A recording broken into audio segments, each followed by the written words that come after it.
حضرت عمر بن العاص رضی اللہ کا عمل یہ بہت اچھا ہے، دین انڈی لاٹھی نہیں کہ لوگوں کو مروا دو. انہیں ایک لشکر کا امیر بنا کر رسول کریم علیہ السلام نے بھیجا تھا. وہاں ان کو غسل کی حاجت ہوگی.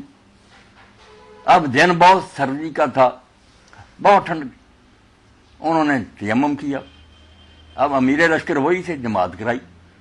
صحابہ کرام نے کہا عمر تم نے یار کیا کیا کہ ایسی حالت میں ہمیں نماز پڑھو. انہوں نے کہا آرام سے بیٹھو، میں امیر ہوں، میرے ماتحت ہو تم، مدینہ جائیں گے پوچھ لیں.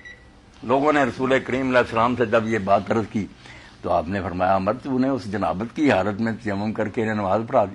پانی بھی تھا سب. انہوں نے کہا اللہ کے رسول اتنی سردی تھی کہ مجھے قرآن یاد آیا کہ اللہ کہتا ہے وَلَا تَقْتُلُوا أَنفُسَكُمْ، اپنے آپ کو ہلاک نہ کرو، ان اللہ کان بکم رحیمہ، اللہ تمہارے بارے میں بہت مہربان ہے. تو میں نے سوچا مہربان